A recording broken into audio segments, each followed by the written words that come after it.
Queridos, às vezes, Fábio Cuba, Sim. você já ouviu falar de uma alternativa a artigo que chama suco de laranja? Não? Não. Não? Não. Suco de laranja é o seguinte, pode ser suco de laranja, de caju, Sim. pode ser uísque.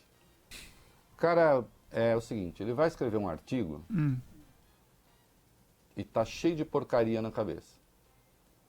Sim. Eu sei porque eu sou articulista, né? Eu sou articulista. Eu já fiquei com vontade de escrever coisa, ô Bob Furuia, que eu falei, quer saber? Vou tomar um suco de laranja. Eu não entendi, Reinaldo. Toma suco de laranja e não escreve. Melhor, né? Gostoso. Pronto. Espera passar o ódio, a burrice, a ignorância, o preconceito, o rancor e não escreve. Porque senão escreve besteira, expõe-se de uma maneira desagradável, provoca um efeito contrário ao pretendido, é contraproducente. O que é ser contraproducente? É produzir contra a sua intenção. Então você, na ânsia de conter um determinado efeito negativo, você vai e provoca o contrário. Né? E hoje está cheio de gente que deveria, em vez de falar, em vez de escrever, tomar suco de laranja, tomar uísque, tomar cachaça. E não escrever e não falar. Né? Ontem eu falei aqui do Lula, não, eu não estou equiparando, eu vou falar do general Milton Mourão daqui a pouquinho. E não estou equiparando as posições. São coisas distintas, como diria Leon Trotsky, o revolucionário, porém combinadas. Né? O Lula, como brincou o site de humor sensacionalista, quando ele viu um manifesto chamado Estamos Juntos, ele resolveu fazer um manifesto Estamos Separados. Como se você criar uma frente ampla contra o golpismo fosse criar uma frente ampla para disputar a eleição. Existe uma diferença entre uma frente ampla que disputa a eleição, e aí nunca ninguém chamou o PT, eu não estaria com o PT numa frente ampla que disputa a eleição. Como eleitor eu não estaria. A frente ampla que se quer é uma frente ampla contra a fascistização do poder e contra o golpismo. Não pela eleição. Eleição é outra coisa. Eleição cada um que se vire. A metáfora um pouco clichê, mais perfeita, é a seguinte: você está numa revolta, a coisa toda está afundando, você não vai, se você tem a chance de salvar o troço, de salvar o navio, você não vai ficar perguntando qual é a diferença ideológica que você tem com o outro sujeito, já que todo mundo morre se o troço afundar. Se você conseguir fazer o barco tal chegar à margem, a hora que todo mundo desembarcar, filho, aí todo mundo pode brigar, enfiar dedo no olho, metaforicamente, né? À vontade, porque as diferenças todas vão aparecer. Então não entender isso é não entender nada. E aí, o vice-presidente da República resolveu escrever um artigo no Estadão contra as manifestações que houve na Paulista, em vários lugares. Manifestação contra o golpismo e contra certas perspectivas fascistizantes que estão em curso. Né? E aí o general fez uma coisa que eu particularmente sempre detestei. E de certo modo eu ocupo um lugar meio único no debate, e eu reconheço isso, porque eu fui um dos críticos mais duros que o PT teve, e como se vê quando erra, sou ainda hoje, né? Porque eu não tenho rabo preso com ninguém, eu falo o que eu quero. Né? Quando se tratou de dizer que o Lula foi condenado sem prova, eu disse. Quando se tratou de afirmar que a Lava Jato estava desrespeitando a lei, eu também disse.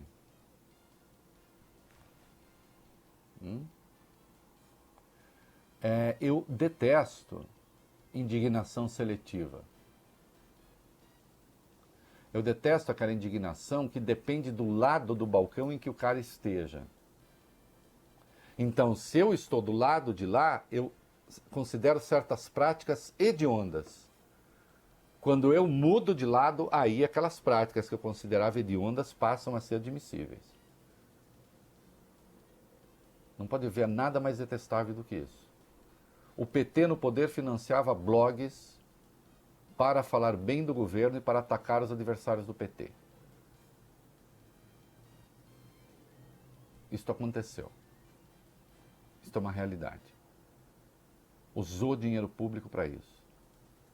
O governo do Jair Bolsonaro usa dinheiro público para financiar páginas na internet, correntes, não sei o quê, que falem bem do governo e ataquem seus adversários de uma maneira ainda mais vil, ainda mais aviltante.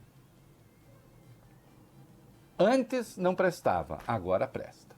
Antes não podia, agora pode.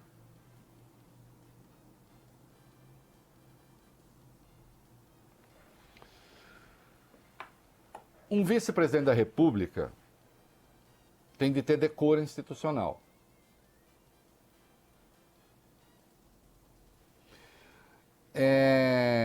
O senhor Mourão escreveu um artigo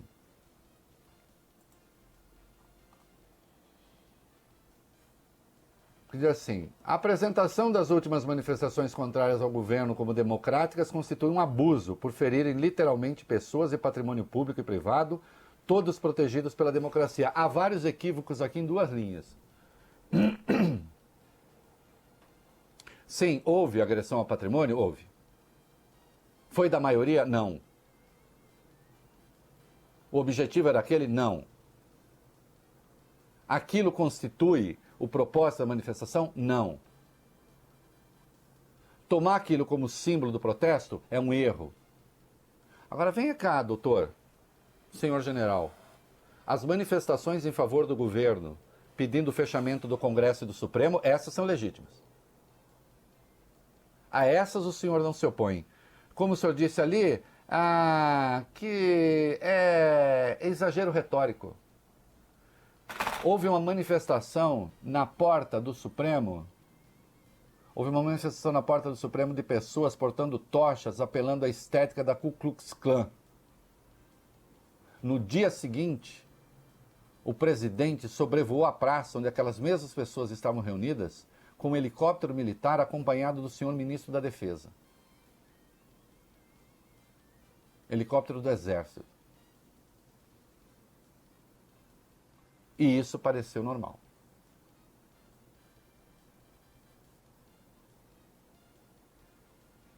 Então, o presidente prestigiar uma manifestação golpista, isso é legítimo. Doutor, eu defendo que vá para a cadeia todo mundo que ataque patrimônio. Olha aqui, sabe a nossa diferença qual é? Entre outras. Aqui, ó, olha para mim. Eu defendo que aqueles que quebram coisas na rua, em nome da defesa de pontos de vista, eu defendo que eles vão para a cadeia. E defendo que vão para a cadeia também aqueles que promovem atos ilegais pedindo o fechamento dos poderes. Que isso atenta, inclusive, contra a Lei de Segurança Nacional. Pois é, o senhor, como eu, quer que os primeiros vão para a cadeia, mas a diferença de mim, o senhor não quer que os segundos vão para a cadeia, porque o senhor acha que isso é liberdade de expressão. O senhor confundiu crime contra a segurança nacional com liberdade de expressão. O senhor ouviu calado, sem expressar a menor reação.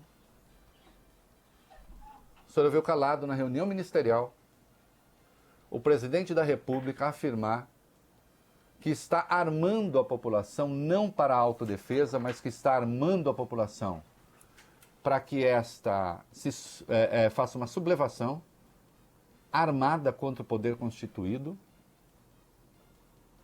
E o senhor general 4 estrelas, ainda que da reserva,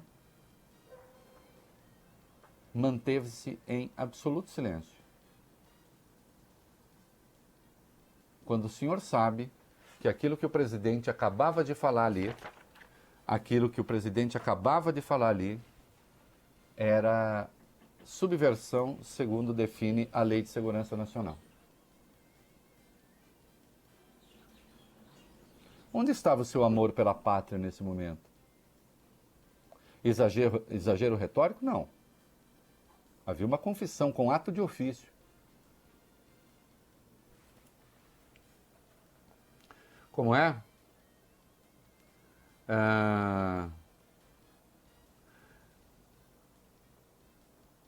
Diz que é um abuso esquecer que são... Portanto, não me diria... Pergunta, onde querem chegar os manifestantes? A incendiar as ruas do país, como em 2013? A ensanguentá-las, como aconteceu em outros países? Isso pode servir para muita coisa, jamais para defender a democracia. E aonde querem chegar aqueles que defendem golpe? Às portas do Palácio, às portas do Supremo Tribunal Federal, do Congresso, em atos prestigiados pelo presidente da República. Aonde querem chegar? Quando se sobrevoa a Praça dos Três Poderes, num ato único que não aconteceu nem na ditadura, aonde querem chegar?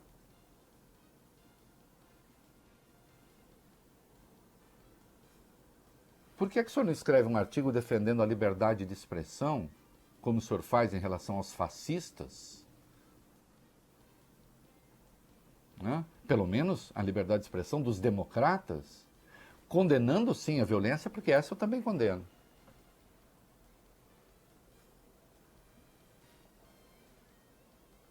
Não adianta o senhor tentar resumir o protesto a favor da democracia a atos de violência, porque isso é mentira. É uma mentira desmentida pelos fatos. Senhor general, não é só patrimônio que se depreda. Se depredam também instituições. Quando se faz uma nota tentando intimidar o Supremo, é depredação da instituição que está em curso.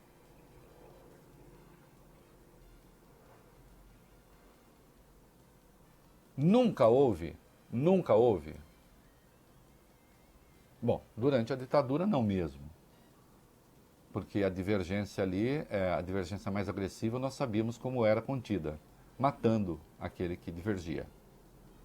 Ah, só matou terrorista subversivo. Não é verdade. E mesmo aqueles que, tendo aderido a atos de violência, foram presos, deveriam ter sido julgados, não assassinados. Não é mesmo? Porque nem a ditadura, discricionária como era, previa, ousou prescrever a tortura, né? E o assassinato extrajudicial.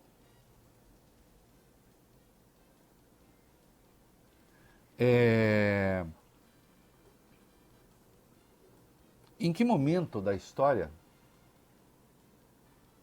nós vimos pessoas a pedir o fechamento dos poderes da República prestigiadas pelo presidente da República? Ou isso não aconteceu? Ou isso não acontece todos os dias? O que o senhor esperava? Que as ruas continuassem como monopólio da extrema-direita golpista?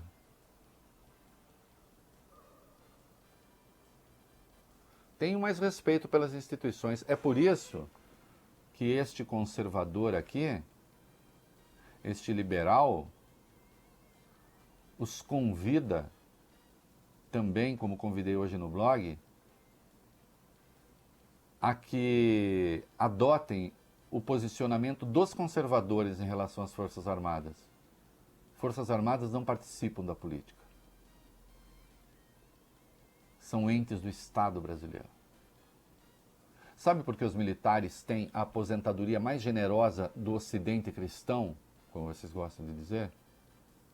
E vocês arrancaram isso do Congresso? É a melhor aposentadoria do mundo ocidental,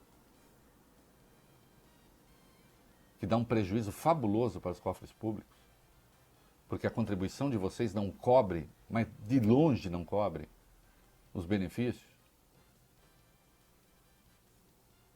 Porque se disse que vocês eram forças regulares do Estado e que não podiam exercer nenhuma outra função. E, portanto, mereciam se aposentar pelo teto. E a sociedade generosamente engoliu isso, embora não exista isso nos Estados Unidos, que vocês prezam tanto. Que vivem em guerra. A gente, felizmente, não. Foi por isso. Por causa de forças regulares do Estado. Como é que forças regulares do Estado na ativa tem 3.000 homens participando de governo? O que é que o Samuel Huntington, conservador de direita, porém da direita democrática, achava deste comportamento dos militares no livro O Soldado e o Estado? Eu não estou citando o livro de um comunista. Eu estou citando o livro de um conservador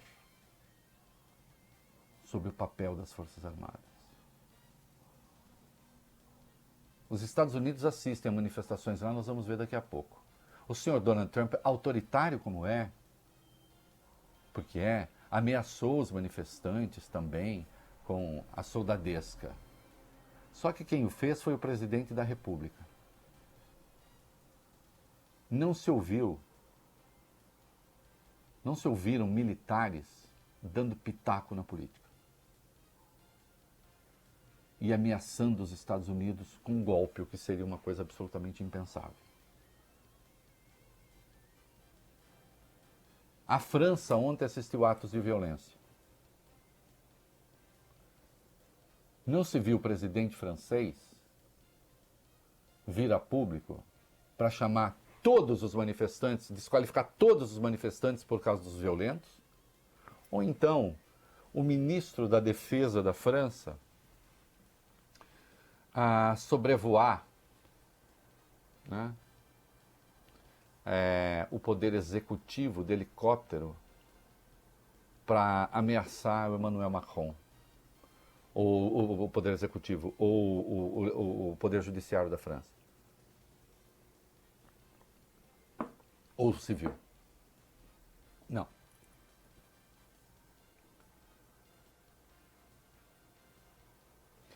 Escreveu um artigo em que o senhor claramente passa a mão na cabeça de fascistas que querem fechar os poderes da República, dizendo que são apenas posições extremadas sem grande relevância, e condenar todos os manifestantes em defesa da democracia como se todos eles fossem arruaceiros e depredadores do bem público, não é de uma seletividade incompatível com a decência.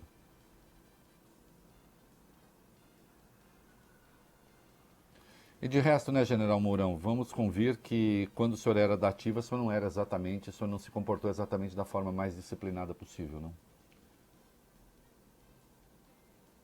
O senhor tem formação intelectual? Sim, né? Para saber que está cometendo um erro, né? E tem um momento aqui que o senhor cita Thomas Jefferson, né? Toda diferença de opinião não é uma diferença de princípios. Vá pegar a citação inteira, que remete ao Federalista, né? A um artigo do Federalista, que eu conheço,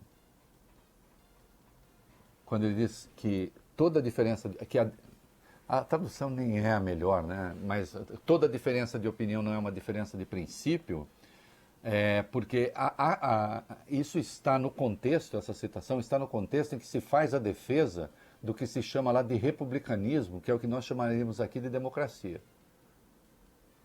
Porque no Federalista o que se chama republicanismo é a democracia aqui. E aquilo que se chama democracia lá, aqui seria populismo. Eu conheço os artigos do Federalista. E eu recomendo que o senhor coloque a sua leitura na forma. Ela tá desviada. Eu entendo. O senhor fala num ambiente de pessoas mais ou menos iletradas. Qualquer citação fica parecendo que se fala da sede do saber e da competência. A citação que o Jefferson faz, que remete a um artigo do Federalista, é no sentido de que temos diferenças, sim, de opinião, mas os nossos princípios são os princípios do republicanismo, da democracia. Eu lhe pergunto, general, e o senhor pode responder, quem pede o fechamento do Supremo e do Congresso está levando essa sua máxima que abre praticamente o seu artigo a sério? É uma diferença de opinião que não traz diferença de princípio?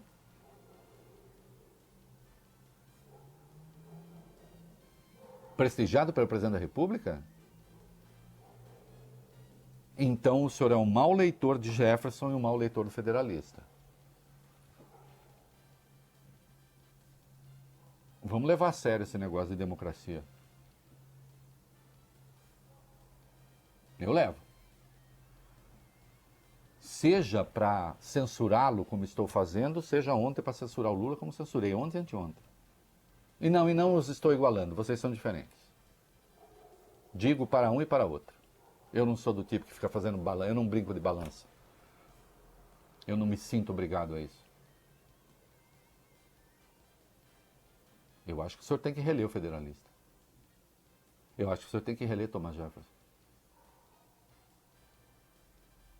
Porque quando alguém pede fechamento do Supremo e do Congresso, é sim diferença de princípio, senhor. É sim diferença de princípio. E vocês estão condescendendo com essa gente. Quanto a associações ao nazismo, etc., bom, nunca um governo fez tantas, infelizmente, então não façam. Desde a coisa mais absurda e comezinha, que é ter um secretário de cultura que fez o que fez, ao presidente da República, que 2 vezes cita Mussolini, 2 vezes, seja em relação à questão do armamento para a revolta, não para a segurança, seja lá a metáfora do leão e da ovelha, seja desfilando de cavalo na esplanada, seja prestigiando uma manifestação de inspiração, conteúdo e estética claramente fascistoide.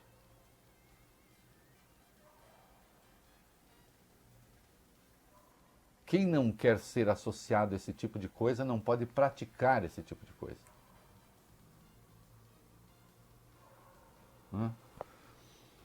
E a mim também se poderia acusar, se fosse o caso, olha o Reinaldo como ele é seletivo. Eu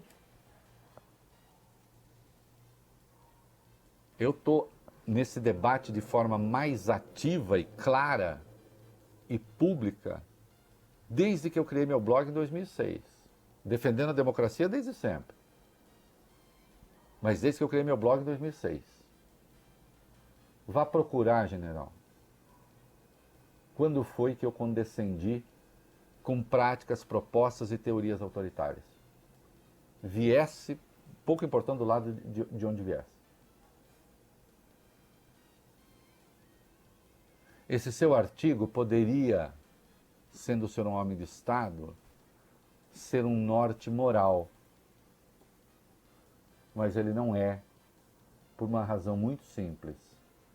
O senhor afaga os seus autoritários, o senhor afaga os seus truculentos, o senhor abriga os seus violentos, que depredam a ordem institucional, e transforma aqueles que o senhor vê como opositores, todos eles, em depredadores do patrimônio público. E o senhor sabe ser falsa essa afirmação.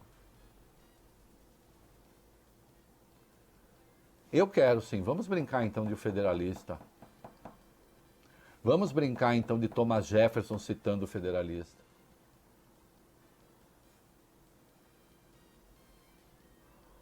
E aí sim, vamos ver quais são os nossos princípios, que nos unem a despeito das nossas diferenças. E os princípios que nos unem a despeito das nossas diferenças está na Constituição, que tem de ser cumprida. De sorte que um poder não pode ser ameaçado. Atenção, para encerrar. Não foram os homens armados que nos deram a Constituição. Foi a Constituição que nos deu homens armados, segundo o princípio do uso legítimo da violência sob o controle da ordem democrática quando essa violência se faz necessária. Que fique claro de uma vez por todas. Se fossem os militares a ter o comando da Constituição, os militares diriam o que a Constituição pode e o que a Constituição não pode. Mas é o contrário, é a Constituição que tem o comando dos militares. Por isso é a Constituição que diz o que os militares podem e não podem. Não é mesmo? Ou o senhor vê alguma falha na minha argumentação?